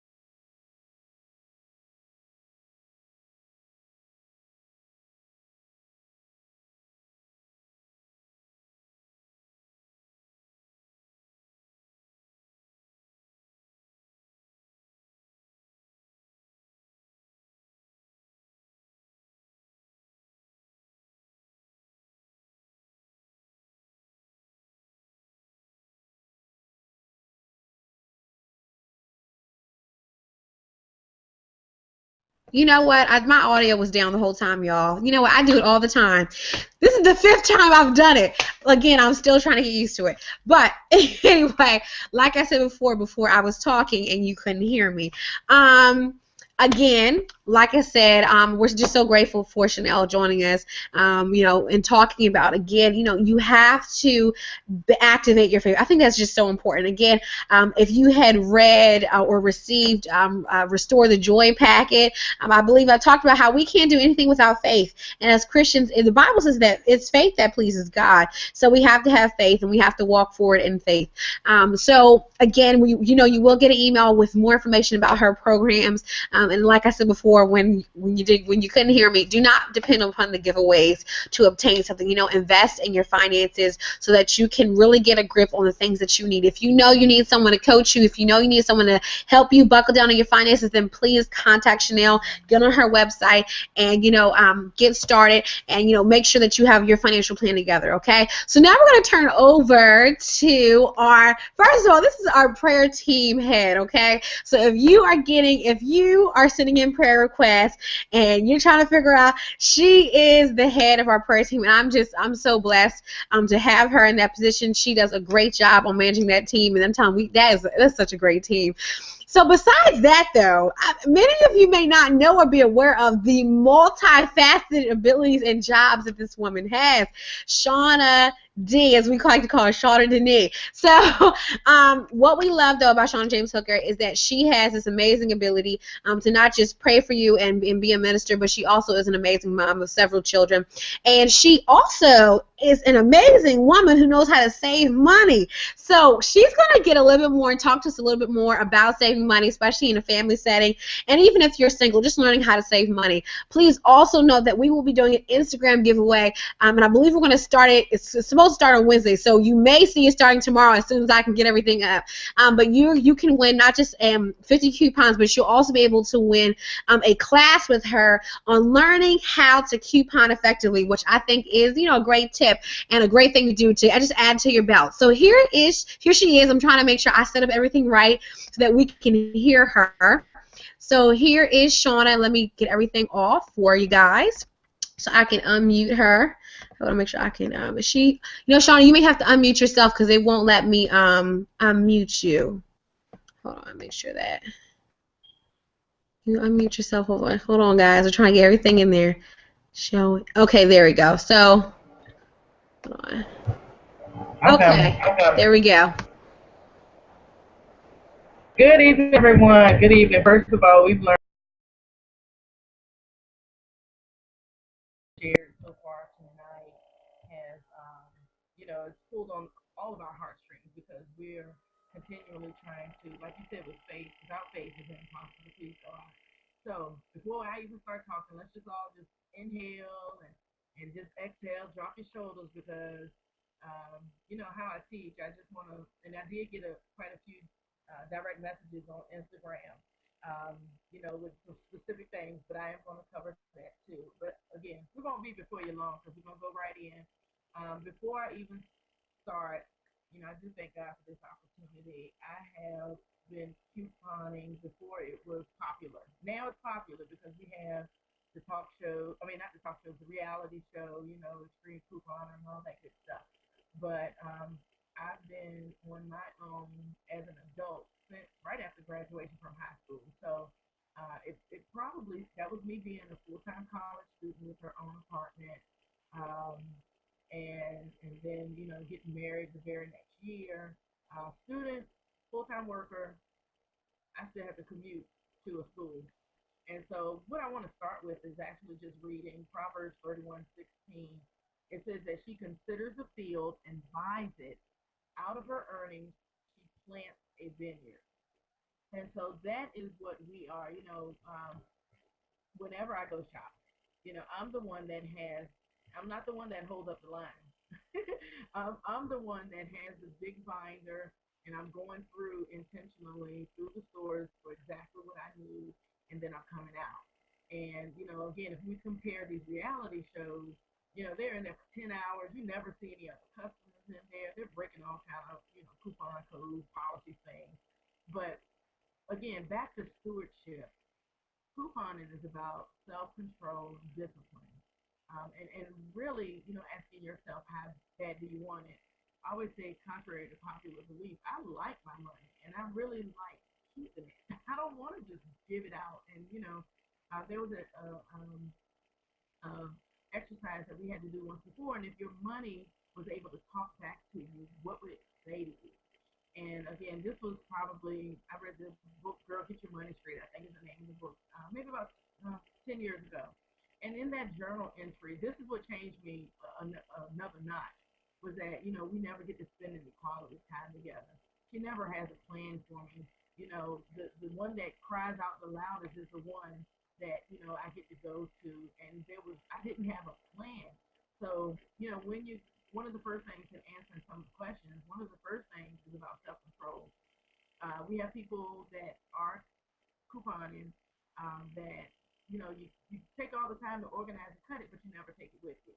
How about Shauna doesn't leave out the house without her coupon bag or her binder? I'll leave my pocketbook before I leave without my coupons because again, that's the discipline I had to do. I had to punish myself that if I don't have them, I'm not going shopping. And so whatever it takes for you to, how bad do you want it? How bad do you want it? So some quick, basic, fundamental steps, just to get started. And I'm going to quickly talk about some quick strategies to get you going. And then I'll make sure you all have my contact information as well because I do post, little steps and signs and run deals. I'm not, as large as some other people, but, I really try to stick to the elementary stage of showing people how and where. One of some of the biggest complaints I have regarding, when I see people, oh, I want to do it, but I just don't have the time for it. Or, I just don't really know where to start. Like we just said, and like Jennifer just said, I work full time. Just got out of grad school last year. We have a large family of 6 children. I'm married, thanks to Jesus. And so, you have to make time. And it doesn't have to be a lot of time. What fits your family? What fits your schedule? And don't make it where it's burdensome. Just like we know with weight loss, when you want to lose weight, you don't make it, well, I'm just going to eat cardboard and, string beans and salad. You make it fun. You make it fun. You get other people involved. And so that's one of the first things I want to say because people always say, how do you get your coupons? Okay, well, everybody knows about, just going to, your newspapers. Check with your local newspapers. I prefer delivery. I do not get delivery now because I don't have to. And I'll tell you why. Well, I'll say now, I trade with a lot of people. So, again, I don't have pets, but I do have children. And I have a toddler that used to be in diapers. So, hey, I'm going to trade my pet coupons with somebody that doesn't have children. And we do that at work. This is what I eat. This is what I don't. These are the things. Another one is that people will say that the things that I eat or that my house consumes, we use Shauna. We don't use angel salt. Well, what's the compromise? And then a lot of times as well, just because you have a coupon for it doesn't mean that it's the least expensive. So one of the things that I do in answering that question is I involve my family. My family, we keep a grocery list. And again, I've done this since Kingdom Come. I've had to keep a grocery list when we're about halfway out of something because the ultimate goal of couponing is to get the item at its lowest price, at rock bottom price. And at that time is when you buy it, not when we're out of bread and I'm just going to go up to the store and buy loaves of bread because that might not be when, it's the least expensive. Same with deodorant, especially your personal hygiene products. Those are things that when they get rock bottom and you have a coupon for it, you stock up on it. So those are some of the things that I do. You always looking, always search, just like the enemy. He's seeking the earth whom he can devour. I'm touring stores. This will be another thing to kind of maybe jot down. Stick to one or two stores that where the staff, the aisle. This is not just a time for me to, go up and down each aisle because you end up getting more things than you need. Involve your family and friends is the first thing I said. So let other people know so they can donate. Maybe they just look at the classifieds and they don't use the coupons and they'll give them to your coworkers. I have our night nurses. They bring them to me, and so and then some people in our neighborhood as well. I involve our children. They help. Sometimes it's willingly, especially if there's a positive reward. We might go, when we go shopping. But usually, typically on Sundays, we all sit down and we just get cutting and sorting and putting it away right then. But when I drag it out all week, I don't want to do it. It's like I'm tired of looking at this book, or it prohibits me from shopping because, like I said, I made a vow that if it's not, if I'm not ready, then I'm not going to go. Again, she considers a field and buys it, and out of her earnings, she plants a vineyard. One of the other things that people say they don't know where to start. All right, so this is with uh, strictly getting organized. Some people will just use the little envelope and just for what they need. And when I start my new week, I do teach couponing classes. I have people just start with digital coupons. A lot of our grocery stores and places have on their website where you can go and you can download the same coupons that would be typically the same ones that are in paper will be where you can download them onto your if you all have Food Line Kroger onto that card, and then when you go into the store, it's already on there and it automatically does. So that's something I kind of start some people with if they're overwhelmed or the time commitment, is there. Also, I want to say I rarely hear people say that they're ashamed. That's not it, because they do want to save their money. I can't tell you how many husbands have approached us while we're grocery shopping and say, "Can you teach my wife how to save money?" And it's yeah, I keep cards on me. I keep business cards on me. Sure, enroll her in a class. And they're willing, but some people just don't know how to start. Now, I want to also say that in this vineyard that we're planting, and you always, like we said earlier, with the tithing, and just don't be impulsive and get things just because it's free. They Walgreens had a sale on Groupon. I'm not diabetic, and I don't know anybody that is right now. But just because it's free, I'm not going to get it unless I'm going to gift it to somebody. And I know I'm just not going to hoard them, in where I keep my stockpile. So again, my church has a pantry. I always and probably giving more than a time, more than a tenth to them. I'm giving away. People I know that are in need, I'm giving away. Our children, come in and out the door and they bring friends. I'm giving it away. So it's definitely about having that giving and receiving, and even coupon sharing. I hear people, I'm giving those away. I always bless someone who's before me in line and afterwards, and they're just amazed. First of all, because it is like cash. So I mean, you think about it. If you have somebody in the line in front of you and they give you $7, $8 and they don't even know you, how did that just show the love of God? For a stranger. That's that Samaritan piece. Where I don't even know you, but you've been, patient, and this is your reward. God speaks to you. So those are some of the things to think about as well. Now, we talked about gathering.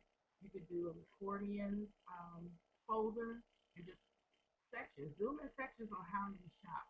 An example would be I have a baby section, so my wife pull up things, go in there, anything for the baby. Yeah, we do have a 2 year old. But then, I put all our personal products together, I put everything that's cold or refrigerated or frozen together because that's how we shop. You'll be discouraged if you go and you're unorganized. It's frustrating, and we don't want any roadblocks. We don't want any roadblocks. Make sure that you know that couponing is not just for groceries. I probably almost everything that we buy is I'm googling for a coupon code or for a some type of printable coupon or something that I can show on my phone. That's a benefit we have now, and it's sometimes it's just as simple as a good example is Kohl's. You go to Kohl's, I'm going to OK Google Kohl's coupon, and it'll pop up things, sales that you have, and I'm doing that before I even walk into the store. And so, I mean, anything down to getting your oil changed, anything. My cell phone last time paid nothing because I found a rebate for it. So, again, it's just about being proactive. We're that woman that considers the field.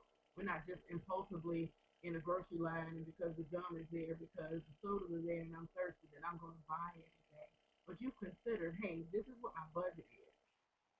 And that's going back to budget, and we talked about that. We just talked about that. Your budget, plan out your meals based on what you already have. So look, consider the bill. Go and look and say, you know what, I have these three items, but item four would make a complete meal, and then you're buying just just that, and you're cleaning out your inventory of what you have in your shelves. There'll be times where, all right, I need to clean out this deep freezer, so I'm not buying any meat. I considered my fear before I go and buy more, just because we want pork chops that night, but we don't eat pork chops, but just because things like that. Another thing to help you all with in the meal planning and keeping a grocery list. Again, it's to hold other people in the house, or if you're single, just be accountable. Don't go in without a grocery list. You don't know how many people I see grocery shopping and they don't even pick up the sales ad to see what's on sale. Also, I just want to say when you develop your system, commit to it. Download apps. There's quite a few. Here's a resource. Retail Me Not. Retail Me Not is a great app, and they all, you can go on there again. They're not just grocery stores, definitely not grocery stores on there, but you'll always see, discounts and extra 10% off, and those are ways that you can save. Make sure you set reminders for yourself until it's second nature, and then, take these things with you wherever you go. Another thing that I want to suggest in saving, outside of, where you get your ads from, or research, people that do matchup services. This is a time saver, and it helps me a lot. I have a separate account, and you all feel free to follow me. This is part of the giveaway. It's Coupon Queen VA, which is Virginia. Coupon Queen VA, and that is just for couponing. I post things, but even more, that's where I have people that, hey, this is what's on sale at CVS this week, and if you use this coupon and this and that, and that helps me with time saving. It'll help, especially if you're new, for people to, to see the steps of what to do. That's a good thing to do. Just kind of hashtag couponing or hashtag newbie couponer. And a lot of people will post things to help you and steps to help you. I already mentioned about saving and why. Not only, just to save from a household, we may specifically, all right, the coupon that saves this week may go to our vacation this year, and we're just going to put that amount in a special account. So, okay, Shauna, I have 90%, and that amount was $100 and some dollars this week. Then I'll put that in a special account because I would have spent it otherwise. And we're going to put that somewhere. Or, definitely if getting sales on dog food or something, partner up with your SPCA. They need things, or any type of charity. Um, Lastly, I want to say a lot of people, and this was a direct message I got or received about points. Walgreens has points, Rite Aid has points. A lot of times you have to put up money ahead of time, and then you can redeem these points. Most of the time, I would say don't do that to start off. Most newbies don't really have the money up front, and that's why they're seeking the coupon. So, again, go back to your matchup, start there, and start saving up a little money because you have great places like Target, which, will give you gift cards, and that's what I was today. I'm telling myself. But, and so, you'll have that matchup and those gift cards that you can roll over. A lot of people don't know, but if you are on food stamps, if you do use EBT or whatever it is in your state, uh, you can use coupons. And thank you, Jesus, I'm delivered. But I've been there where I was actually divorced and or separated and expecting, and I couponed in too. You got to double up those savings. You're no less of a steward just because you're receiving, food stamps. A tip: never go in a store hungry. Never. You will buy shrimp and things, German bologna, and you're going to fry up a bologna sandwich when you get home. No, no. Again, we started out saying you consider the field. So have that self-control. Now, other tips are to make sure you ask your managers. If you're in a grocery store, ask your managers, when do they do their specials? When do things go on sale? What day, what department is clearance marked down, and this will help you too. Here's an example, and if you have a food line in your area, my local food line, I was talking to the meat person, and she told me, hey, we mark down the meats that we grind up or cut up, butcher today, go on clearance, or markdown, significant markdowns at 9, and then we do it again at 3. Wow, I get off of work at 3, so I'm gonna come in that's when I'm coming so I can get what I need. And that's usually what we do when I stop at our freezer. Another tip to help you all, and as you all see, I'm not really a makeup person. I do, but I don't. But our drugstores are really great for your, like even last week, Physicians Formula was buy one get one free, or buy one get one half off. Excuse me. And they just had coupons the week before for Physicians Formula, buy one get one free. So you're buying, about four for the price of one. So just remember those things.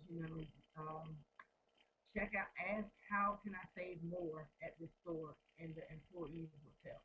They will tell you because they know, because they're keeping all the stock in the back until it goes on sale again. But you just have to ask. So lastly, I think this is my second closing, but these are some things, quick tips, and then I'm done. Um, Again, pick an organizing system that works for you, and then make sure you take it wherever you go. I said this earlier. Pick one or two stores for your main shopping stores, and learn the store layout and their coupon policy. An example, people uh, they fascinate me, but it's all right. Dollar Tree accepts coupons, and those are some of the things I was posting today. Cascade was $1. They had the dollar packs in there, and we had 50% off coupons. So I'm buying, 12 things of Cascade because that's how many coupons I had for it. But learn the coupon policy because, example, Dollar Tree, they just changed it where you can only do four of the same coupons per transaction, and they claim per day at that store. So it's not me going up to the line and I have 8 items, and then they're telling me in front of everybody that no, I can't do it, because that would discourage us. And we've already said we're not going to have any roadblocks. We are educated women. We are girls of royalty, and God has given us wisdom. Make sure you know the base price and the unit price, which is key. An example would be K-Cup coffee. Starbucks, theirs usually is only about 10, um, 10 in a box, or maybe 12. You'll see it, it's like, oh, it's $9. But then you look at Maxwell House, theirs is an 18 size, same price. Well, if you didn't do it, if you didn't do the math real quick, then they got you. So, just be mindful of those things. Another thing that people fail to do: register all your store cards with the website. So, go to Kohl's, go on their website, create a profile. They will monitor. I mean, that's a a privilege that they can do. They'll monitor your saving or how you spend, and then you get coupons customized to that. I also say that with samples, seek out samples. Go to websites for foods and things that you normally use. I love Macro House. I love International Delight. They don't, for creamers, they don't always put coupons on that. I emailed an example again is Mueller's yogurt. I love that specifically. And I emailed them. I went on their website and I emailed them. And they send me coupons for tea. Just because I said, hey, I like your yogurt and I prefer it, but it's too expensive. And they send me things. So register all your store cards with the website so they can track your spending habits and send you discounts. Lastly, make sure you browse your clearance sections first and inquire about the store sales cycles, which I see. And in your samples, usually you receive high value coupons, which is really cool. And I guess later I'll post on, okay, Instagram at couponqueen.va, and there I'll list later on tonight. I'll list a couple of websites and apps that are really helpful to me to just again for matchup keys and for getting additional savings. But if you already see on at Coupon Queen Virginia or VA, then the rest is just. I love y'all. I hope I made sense.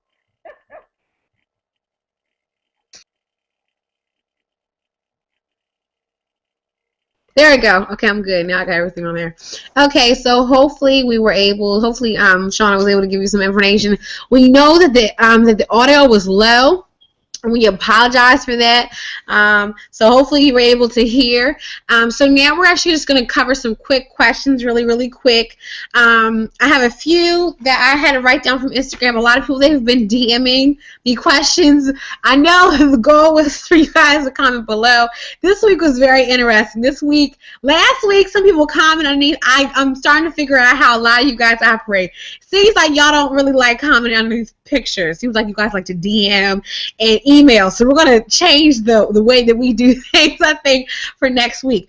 So we had two questions that we actually, these people, they sent you, Ms. Latoya and Paula, you guys are very persistent. You guys messaged these questions at least 2 times. I know Latoya, she sent her question twice, and Paula sent her question twice. So with Latoya, her question was, would you suggest a single mom buy a house with one income? If so, how much saving and down payment should she have? So Chanel had a really good response to this, and I'm going to unmute Chanel so that she can answer this question for you guys. So let me unmute her so that she can answer.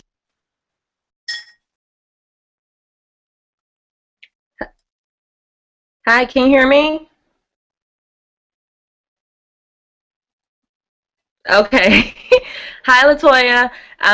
Very good question. Yes. You can buy a home, and should you buy a home as a single mom, I strongly encourage it if you can do that, and I'll tell you why. One, you actually are, I don't want to say this, but you are producing an environment for your children to actually call home, and it also sends a message to them that anything is possible. So I mentioned to you that I did purchase a home, and after being divorced, and I also purchased a rental property. So what should you save? Number one, you can put down as low as 3.5%. There are certain mortgages that allow you to put down 5 to 20%, but being a single mom, if you can, start out with 3.5%, and then you want to save an additional $3,000 if you can. That's something.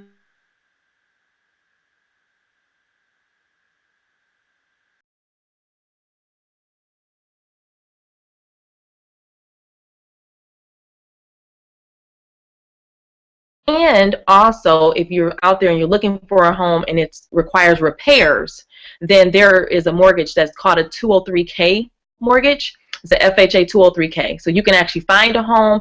It needs maybe $10,000 of work in there, and you can actually apply for it, and it will allow you to it'll give you money to repair the home. So yes, I strongly encourage that. And if you have another question about it, just feel free to email me. I have no problems answering that. I actually did mortgages for about 4 years. Okay, so the second question, make sure I have pulled this one back up. The second question is, this is Paula. So she said that I'm a single mother of 4 teenagers, 19, 19, 17, and 16. God bless you. 3 will be in college in the fall, and I want to take a class by myself. I bought my own house at 24. It is slowly falling apart at the seams. I have 10 years invested into it now. It is home. How can I save enough to be able to upgrade the kitchen and not kill the budget? And kill the budget.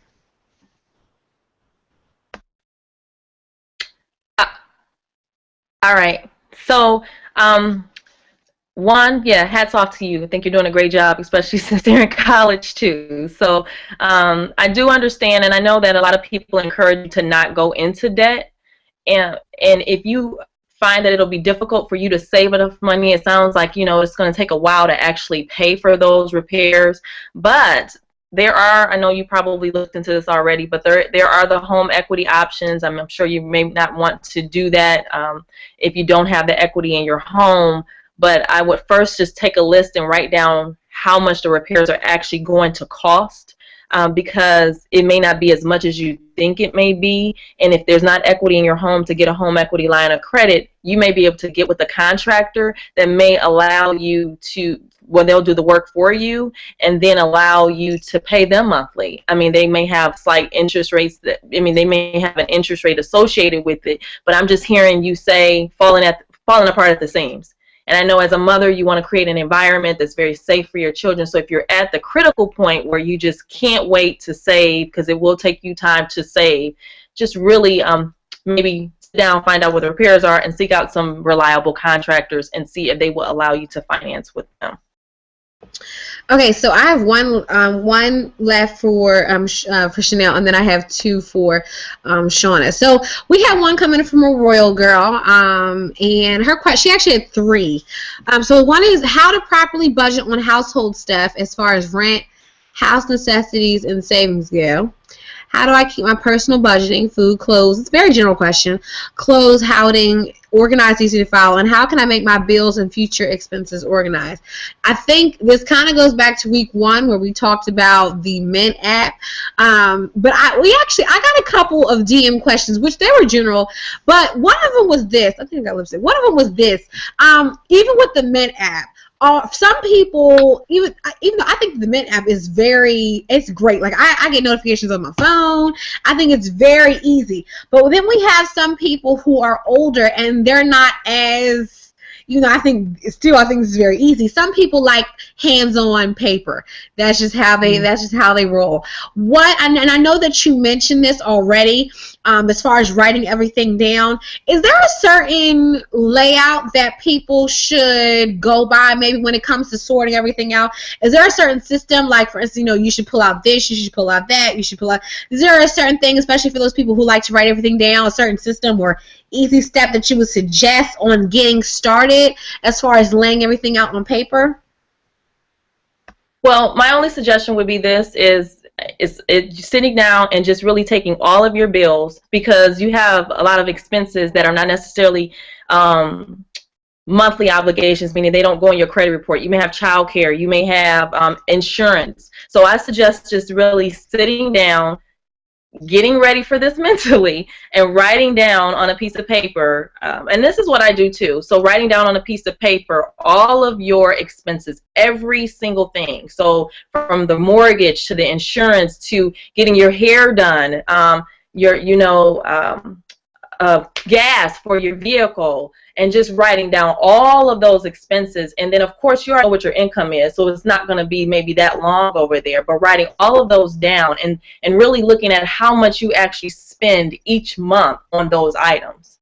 And then what you can do is, if you don't want to use the app, if you're not very comfortable with online banking where you can actually pay those bills each month, then you have to write down the due dates as well. So write down when they're due, write down typically what those payments are. If they're items that have minimum payments, write down when those are. And you want to make sure that you maybe keep a calendar, because if you don't like to be electronic, keep a calendar for when they're due, because the last thing you want to do is pay late fees. You're giving money away again. You're giving money away that belongs in your pocket. So I would just suggest starting there, clearing off the dining room table, your desk, and just writing down all of those expenses and when they're due and what the monthly amounts are.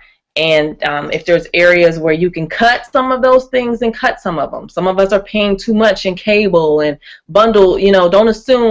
Don't fall into the loyal trap. Don't assume that just because you've been these customers with these places for so long, that you're getting the best deal. So that's just my suggestion as far as the budget. Start paper, write it all down, and go from there. Okay, great. So now we're going to move on to Shauna. Oh, I have to make sure I'm doing this right. Okay. For Shauna, we got two questions for you. Let me turn you up first. So, first one is, this is like, I already know what you're going to say this one. How come when I try to coupon, I never save as much as most couponing people? Oh, wait, I think I wrote this down the wrong way when I tried to copy this. Again, when you guys send me, like, DMs, I can't even copy and paste out of DMs, so it's very hard. And, of course, I try to, like, scrabble. But I got this far. How come when I try to coupon, I never save as much as most people? I've cut out all the... Okay. But how come when I try to let's do that? How come I try to coupon I never save as much as most people? What are they missing? What I'm thinking is they're trying to do the extreme couponing. That's what I'm thinking that they're trying to do. What are they? Of course, I'm pretty sure the answer is basically what you said for all those moments, right? all that advice pretty much answers it, huh? Yeah, and then usually there's a combination of savings. It's not just the coupons. So, for example, there are different types of coupons. You have store coupons, And I'm gonna use Target for example because they have multiple ways that you can save, and Target's like everywhere. But I need their stock to go up. Let's pray. Okay. All right. I'm gonna need their stock to rebound.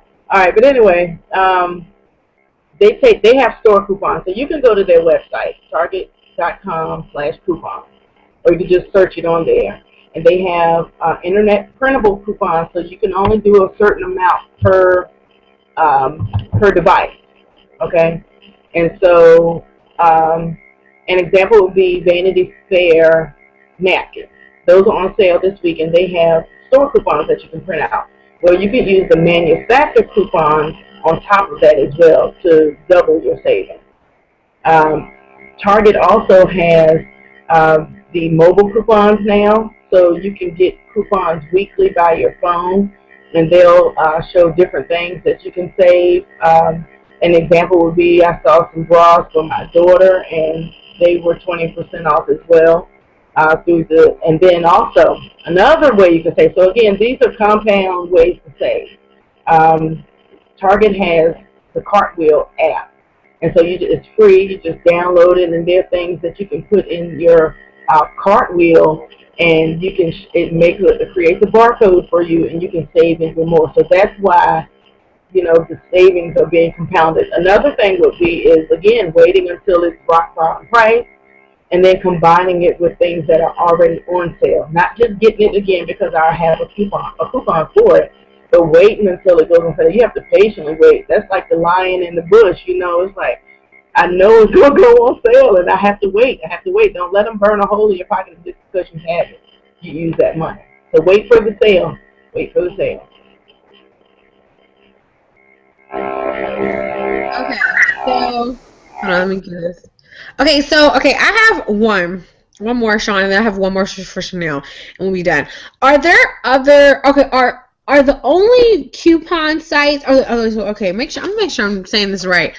Are there any coupon sites that actually give worthy savings, or are newspapers the best option? Because I do know, like for instance, like the Sunday paper. Like I know, of course, I'm from Delaware, so small state Delaware. But like when we get the Sunday paper, it's big for. I mean, we're the second smallest state. So when we get our news journal, it's huge for us. You get the thick paper, and of course, you have that Sunday. That was packed with information, packed with coupons. So, question for Shauna. Is really, it seems like of course, with technology, everything's going online now. So, I mean, are paper coupons and newspapers, that's still where I need to look, or do I need to do what you said and kind of just start doing everything kind of online, things like that? I'm writing. All right. Resources. There's a coupon database, first of all, and you can go and search whatever product, and it'll say where if there's a coupon for it in eternity and how to get it. A good resource for coupons is the All You magazine and their website too. So allyoU.com is the website, and you can go and print off. They'll have coupons on there. That's also a good place to. They have where they'll send you an email every day of a daily sample. Again, Target has the same thing with samples. Walmart has the same with samples. They'll post different samples up there. So that's the way that they're mailing stuff to you, and you're not spending your money. Because printers, can cost, the ink can cost too. Another website would be coupons.com. That is one of my home pages on my computer when I turn my computer on. And you can go and you can search coupons. You can even put in your zip code, and it'll show you regionally, or I can use, there's, other, I can use other regional zip codes, and it'll reset sometimes, and you can print them off there too. But yes, there are high dollar coupons. Again, you just have to wait. Another tip is to know, the difference between Red Plum, which you can go directly to their website. Because if you look at the coupon inserts, it'll say Smart Source on it. It'll say P&G. It'll say Red Plum. Those are the three types. Red Plum will be your food. Smart Source will be, some other things. P&G is going to be your cleaning items.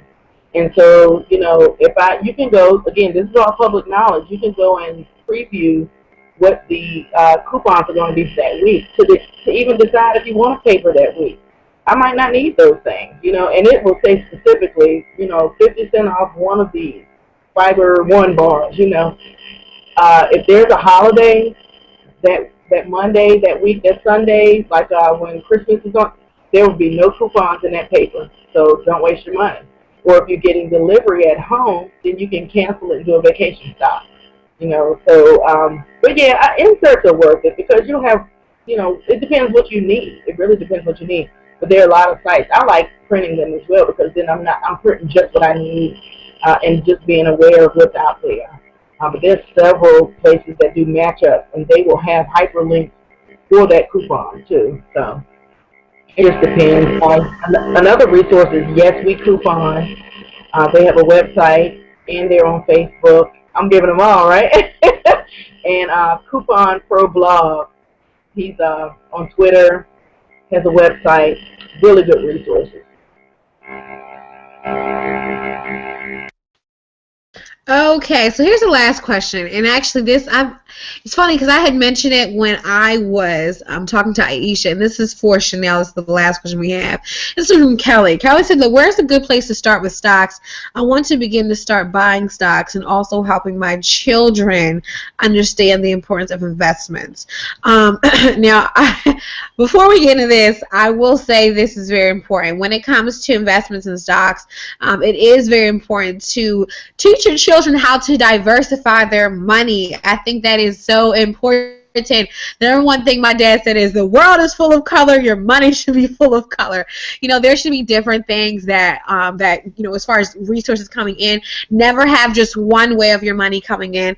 Or of course, when it comes to stocks and investments, of course there are short term that you can get back, and there's also long term. So I think it's very important that you teach your children that patience can be a good thing when it comes to money, and that there are good things to wait. That good things do come to those that wait. And also there are certain I think too, before even I had Chanel even going deeper into this, I remember what my father used to always say. He says, you need to see yourself as not just a consumer, but you also can be a stakeholder. You can be a person that, when you look at businesses, you should have an eye, see with a different eye. So when you become, a stockholder for different businesses. For instance, I remember my father used to always tell me, if there's a business that you absolutely love, you should see how they look on the inside.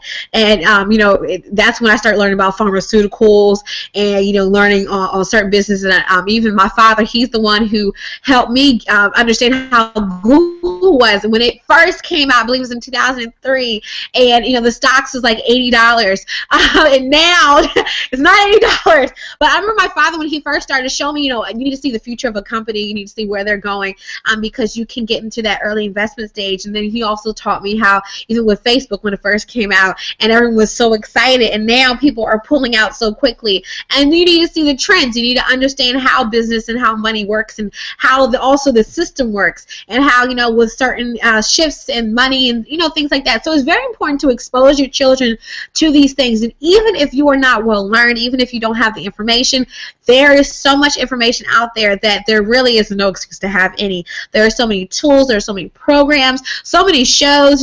Start exposing your children. So I'm going to turn this over to Chanel so she can give us even more knowledge on this. And again, the question is from Kelly: where's a good place to start with stocks? I want to begin to start buying stocks, and also to help. Really, her question was really to help our children as well. Where should she start? So I'm going to unmute Chanel so that she can talk to you. All right. Well, one, what you just said was really huge, and it's very important and key. I will tell you this, that I'm always very cautious on when I advise people on where to go for stocks and things like that, because I am not a financial advisor. So I do want to put that disclaimer out there. There are apps where you can, it's an app called Stock Touch. It's just really good to be able to look at that app. I'm not certain, and I apologize, but I'm not certain if it's available on all devices, but I do know that it's available on Apple products.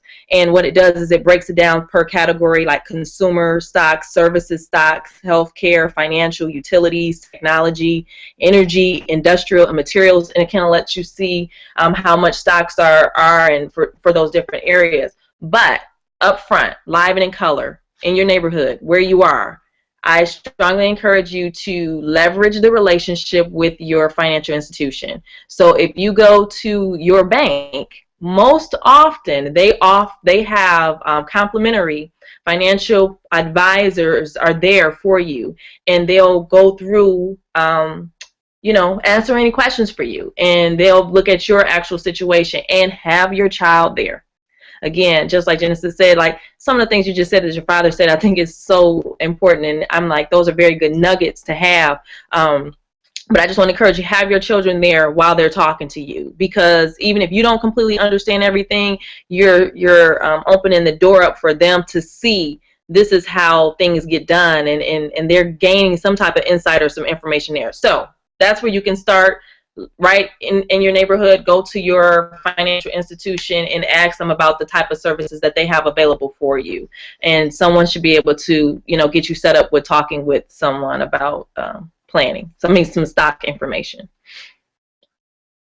Okay, and last but not least, I will also say this too. I remember when my parents first got me my own what do you call it, stock portfolio, whatever. Now they started me out with Fidelity. There are many different types of services and programs and businesses that you can look out for, and also you can also start I don't know what to call it, a portfolio for your children. Now when I got started, I think I was like, I want to say 14 or 15, and what happens is it will be in your child's name, but then it will be on, actually you can have a guardian, so you can be set as the guardian.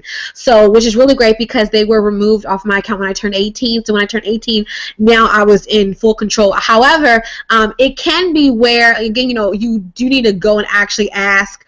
You do need to actually go and talk to your advisor. But I will say that there are many ones. And again, my parents, they started out with Fidelity. I wouldn't, again, you need to talk to and figure out which one's the best one. But I will say that they were able to start me off with a company and then help me out. So she has one last suggestion. So I'm gonna unmute her and put her back on there for you guys. And I'm sorry, and I meant to mention this when I was talking before, but I just want to just give that tidbit about your children's birthday money, Christmas money. And just like Genesis said, the process that they had, the envelope, and if it's a piggy bank or whatever it may be. But I require my children to put their birthday money, their Christmas money, whatever they get, they put that aside. They have to. They have bank accounts, so they're required to put that money there. But I'm going to tell you something else. Parents, we're so, it makes such a difference on how we teach our children. My mother, instead of giving my children birthday gifts, and I know the kids may think that it's horrible, but they have several other family members that will give them gifts. But my mother actually purchases stock for them, and so it's something that they can look at. They can see the trends. And I'm not saying that you have to put a whole lot of money in there, but I think that those type of things just are important. So I just want to remind everybody about the Christmas money and the birthday money and the things that they get, good grades on their report cards, and you're rewarding them. It's important that we require our kids to just set that money aside so they can see it for themselves. Yeah, and again, that's really a very important thing. I really, when we were talking to Aisha last week, that's actually something that my parents did for me as well. It is so important. I'm telling you, we may think of it as not important. We may think of it as just kind of insignificant. But there are little things, and again, it doesn't need to be a lot of money. Again, Facebook, when it first came out, I believe it's like $40 for one stock. But of course, it is important though to know of trading fees, know how much it is to buy and sell. So please get educated. There are great tools, great tips, and great information on how to learn more about stocks, investments. Look at Bloomberg. There are different channels that you can watch just to get more information. So it is important, okay? Now, this pretty much concludes tonight. You guys have been with us for 2 hours, and we thank you. And next week will be, again, we have amazing panels, tons of different people to talk to. But this week we will be continuing with more information about Chanel Denise Smith and Shauna James Hooker. So you will be getting a lot of more information about them and how to get in touch with them. Again, I will be working tonight on trying to put together this giveaway for Shauna James. Guys, I'm telling you, this giveaway is going to be really good. So again, you can get the coupons, and you can also get the class. And then for Chanel Denise Smith, we're going to be giving away, actually from her, it's 5 financial assessments. So you definitely want to get that. If you've learned anything from her tonight, which I know you have, you want to sign up. So the way that you can sign up for Chanel's giveaway is you want to go to our Faith and Finance page, and you can actually put in your entries now. We have 3 days left. It will end, I believe, on, it's either Friday or Saturday night. And then the winners will be announced on our April 26th panel. So be sure that you put in your entries. It's very important. There are different ways for you to enter, so that you can get connected with her to gain more entries. And then for Shauna's, you want to look for hers on Instagram, okay? So be on the lookout for that tomorrow.